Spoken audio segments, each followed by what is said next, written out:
Varicose veins కి సరైన చికిత్స కోసం సంప్రదించండి ఎవిస్ హాస్పిటల్. జై శ్రీకృష్ణ. ఆండాల్ తిరువడిగళే శరణం. చూస్తూనే 14వ రోజు, అంటే మొత్తం 30 రోజుల వ్రతం అయితే 15కి ఇంకొక రోజే మిగిలింది మనకి. సగం దాకా వచ్చేసామండి, సగం పూర్తి చేసుకున్నాం వ్రతాన్ని. ఈరోజు 14వ పాసరం. ఈరోజు మరొక గోపికను మేలుకొలుపుతున్నారు. మొత్తం 15వ పాశురం వరకు, 6వ పాశురం నుండి 15వ పాశురం వరకు గోపికలను నిద్ర మేలుకొలుపుతారు. మొత్తం 10 మంది గోపికలు. ఈరోజు నిద్ర లేపబడేటటువంటి గోపిక 9వ గోపిక అనమాట. 9వ పాశురం కాదండి, 9వ గోపిక. స్వామికి ఈవిడంటే భలే ప్రీతినంట. ఇంకా పడుకొని ఉంది.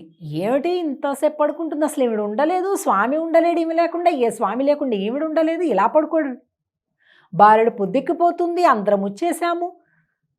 ఏమై ఉంటుంది, బహుశా రాత్రి స్వామి ఈమె దగ్గరికి వెళ్ళిపోయి ఉంటాడు, అందుకే ఈమె లేవడంలే. లేకపోతే ఈవిడ అసలు ఆగే రకమేనా, ఆగుతుందా అలాగా అని అనుకుంటూ పాసురం పాడుతున్నారు ఈ ఆండాళ్ గోష్ఠి. అందరు ఆడపిల్లలు కూడా అనమాట.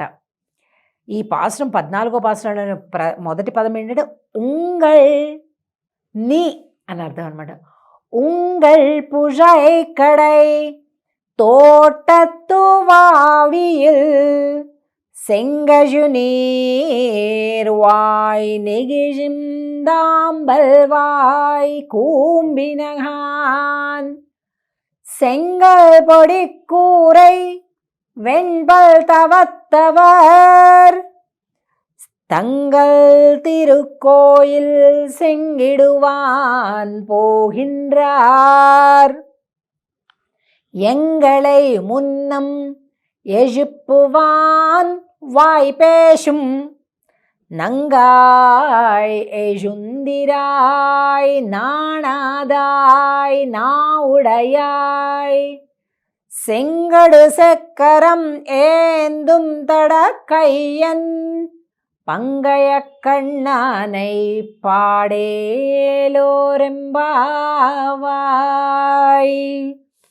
ఉంగళ్ పుజైక్కడే తోటత్తువావిల్. అమ్మా మాకు తెలియదు అనుకుంటున్నావా, ఎంగళే మున్న మెజుప్పువాన్ వాయిపేశం. మాకు ఏం చెప్పావు, నిన్నటి రోజు అందరం కలిసినప్పుడు ఏం చెప్పావు, నేనే ముందు అందరినీ నిద్రలేపేస్తాను అని చెప్పావు. కానీ మేమందరం లేవడం రావడం, ఇప్పటికి 8 మంది గోపికలను మేలుకొల్పడం అన్నీ అయిపోయాయి, నువ్వు ఇంకా లేవలేదు. అవునులే, తప్పు నీది కాదు, రాత్రి స్వామి వచ్చాడు, అబ్బా మా నా దగ్గరికి ఏం రాలేదమ్మా. అయ్యయ్యో నాకు తెలియదు అనుకుంటున్నావా. ఉంగళ్ పుజై కడై తోటత్తు వావియిల్. నీ ఇంటికి వెనక పెరటి తోటలో ఒక లోతైనటువంటి ఒక దిగుడు బావి ఉంది కదా, ఆ దిగుడు బావిలో ఎర్ర కలువలు వికసిస్తున్నాయి, నల్ల కలువలు ముకుళించుకుపోతున్నాయి, మాకు తెలియదు అనుకుంటున్నావా అంటున్నారు. ఎంత అసలండి తిరుప్పావై ఒక్కొక్క పదం, అందులో పాసురంలో 8 వాక్యాల్లాగా కనిపిస్తున్నాయి, 8 పాదాలు కనిపిస్తున్నాయి కదా. 8 పాదాలలో కూడా ఒక్క పదం అర్థం చెప్పుకోవడానికే 3-4 గంటలు సరిపోతుందండి. అలాంటిది మనం ఇంత క్లుప్తంగా చెప్పుకుంటున్నామంటే చాలా క్లుప్తంగా, ఎందుకంటే అంతకంటే ఓపికలు మీకు లేవు, చెప్పే మాకు లేదు అన్నట్లుగా అయిపోయింది. అంటే నాకైతే ఇష్టమే అనుకోండి వ్యక్తిగతంగా, కానీ అలాగా మొత్తం అర్థాన్ని అంతంతసేపు డెడికేట్ చేసి వినేంతటి ఓపికలు లేవు. కాబట్టి అందులో తొవ్విన కొద్ది ఇంకానే వస్తుంటుంది. నేను 3 గంటలు అన్నా కాబట్టి 3 గంటలు అయిపోతుందని కూడా ఉండదు. అందుకని చాలా గంభీరమండి. వేదమనైతుక్కం విత్తాగుం కదండి. వేదముకి విత్తు అంటే విత్తనం చిన్నగా ఉంటుంది, వృక్షం మహా పెద్దగా ఉంటుంది. అలాగా తిరుప్పావై అనేది వేదం, వేదమునకు విత్తనం చిన్నగా ఉంది 30 పాసురాలతోటి. అంటే దాని సారాంశము జీవమంతా ఇందులోనే ఉందన్నమాట. బాగా విశాలమైపోయిన వృక్షం వేదం అన్నమాట, శాఖోపశాఖలుగా ఉంటుందన్నమాట. కాబట్టి ఆండాళ్ తల్లి ఏం చెప్తున్నారు, ఈ రాత్రిపూట పెరటి తోటలో నువ్వు అలా కూర్చొని ఉన్నావు, నువ్వెళ్ళలే, నీకోసం స్వామి వస్తాడు. స్వామి వచ్చి ఏం చేశాడు, వెనక నుంచి వచ్చేసి నీ కళ్ళు మూసేశాడు. ఏమండి, ఈవిడ యొక్క కళ్ళు మూసాడట. ఈ కళ్ళు మూసేస్తే ఏమిటైంది, వెనకెవరున్నారు, కృష్ణుడున్నాడు. ఈవిడిని చూసిన ఆనందంలో ఆయన కళ్ళు బాగా పెద్దగా ఆనందంగా అయిపోయినాయంట. ఈవిడ కళ్ళు మూసేశాడట, ఇలా దాగుడు మూతలు. అంటే చూడండి, అమ్మవారి కళ్ళు నల్లగుంటాయి, స్వామి కళ్ళు వాత్సల్యంతో లేత ఎరుపుగా ఉంటాయి.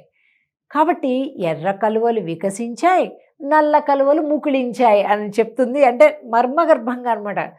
అసలు మన కావ్యాలలో కానీ సంస్కృత శ్లోకాలు వాంగ్మయంలో చాలా చోట్ల చాలా అద్భుతమైనటువంటి శృంగార రసం ఉంటుందండి. చాలా సున్నితంగా, చాలా పొలైట్గా, చాలా మర్మగర్భంగా, అట్లాగా చాలా బాగుంటుందన్నమాట. ఈ ఈ శృంగారం అనేటటువంటిది కూడా ఒక దివ్యమైనటువంటి దైవత్వంతో పోల్చి చెప్తారనమాట. అంటే అలాంటి భావన ఉంటుందన్నమాట. ఆ పురుషుడికి కానీ, ఆ స్త్రీకి కానీ, ఆ పురుషుడిని పరమాత్మగా భావించుకుని, అలాగే వీళ్ళు మానవకాంతలుగా భావించుకొని, అట్లా ఉన్నప్పటికీ కూడా ఒక దివ్యత్వాన్ని పొందుతారు, దివ్యానందాన్ని పొందుతారు. శారీరకమైనటువంటి ఇంద్రియాలకి సుఖము, ఇలాంటి భావాలు ఎక్కడ కూడా ఎక్కువగా కనిపించవండి. ఎక్కువ మనసు కూడా లయించటం అనేటటువంటిదే శృంగారంలోని ప్రధానమైన భావం. ఇప్పుడు ఆ పరమాత్మ పరమ పురుషుడు, మనం స్త్రీ భావం కలిగి ఉన్నాము అని అంటే ఆ అద్వితీయమైనటువంటి అమలినము అంటారండి, మలినము కానటువంటి ఆ ప్రేమ ఏదైతే ఉంటుందో అద్వితీయమైనటువంటిది, ఆ అమలిన శృంగారము అంటారు. అదే జీవాత్మ పరమాత్మల యొక్క కలయిక అన్నమాట. కాబట్టి తిరుప్పావై ఏదో గోపికలు పడుకున్నారు, మేల్కొలుపుతున్నారు, అలా ఏమమ్మా స్వామి దగ్గరికి వెళ్దాం, అమ్మా స్నానం చేద్దాం, ఇవన్నీ ఉన్నప్పటికీ కూడా అసలు అంతరార్థం ఏంటయ్యా అంటే స్వామిని చేరుకోవటం, స్వామి యొక్క దివ్యత్వంలో రమించటం, స్వామి యొక్క అనుభవాన్ని మనస వాచ కర్మణ తీసుకోవటం అన్నమాట. ఇలాగా ఉండేటటువంటి ఒక దివ్య ఆనందాన్ని వీళ్ళందరూ కూడా పొందుతున్నారు. ఉంగళ్ పుషైక్కడై తోటత్వావీల్ సెంగజనీరు, ఎక్కడంటే అబ్బా మీరు ఏదో అనుకున్నారు, ఏం లేదమంటే అమ్మా మేము చెప్పిన ఈ కలువలు వికసించటం ముకిలించటం ఎక్కడ అనుకుంటున్నాం, మేమేం బలవంతంగా పీకేలేదు, ఆ దిగుడు బావి లోపల ఉండేటటువంటి కలువలు. మేమేం దిగి తీస్తామా, లోపలికి వెళ్ళి ఒక్కొక్క రెక్క పీకుతామా, తెల్లారిందమ్మా అంటుంటే నువ్వు ఇవన్నీ చెప్తున్నావు. తంగల్ తిరుక్కోయిల్ సెంగిడువాన్ పోగిండ్రార్, కోవిలలందరూ తెరుస్తున్నారమ్మా. ఇంకా అప్పుడే ఏమి తెల్లారలేదులే, మీ తొందరకి మీకు అలా అనిపిస్తుందంటే లేదు తల్లి, కోవిలలు తెరుస్తున్నారు.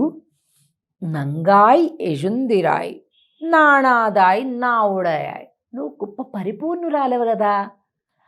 నాణాదాయ్ అంటే ఏంటంటే సిగ్గు లేని దానా అని అర్థం.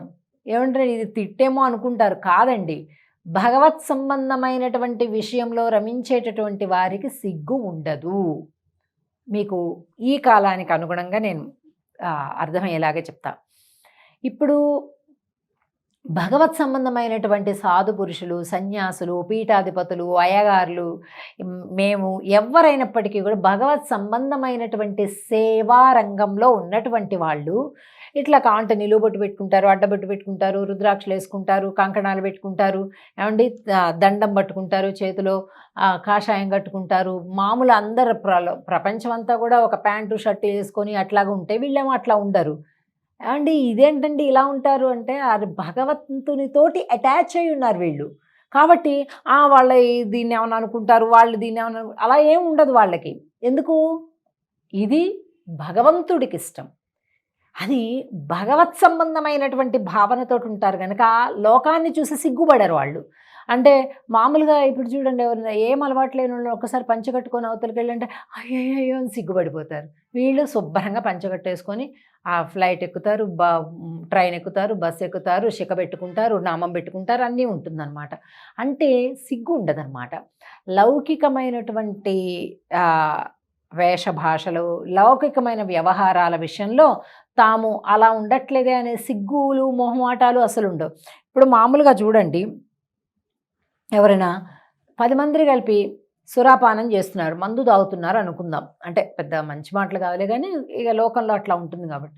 అలాంటి చోట్ల వీళ్ళు చూస్తే, ఏ ఏమయ్యా ఇలాంటి పనులు చేయకపోతే కాస్త వెళ్ళి మంచిగా పని చేసుకొని హాయిగా కుటుంబంతో సమయం పెట్టుకోవచ్చు కదా అని అంటారు తప్ప, వీళ్ళు కూడా "ఆ, పద తాగేద్దాం" అని కూర్చోరు. అంటే లోకంలోవి ఎంత వికృతమైనటువంటి చేష్టలు ఉన్నా వాటితో పాటు కలగలిపి తమ వ్యక్తిత్వాన్ని కోల్పోరు.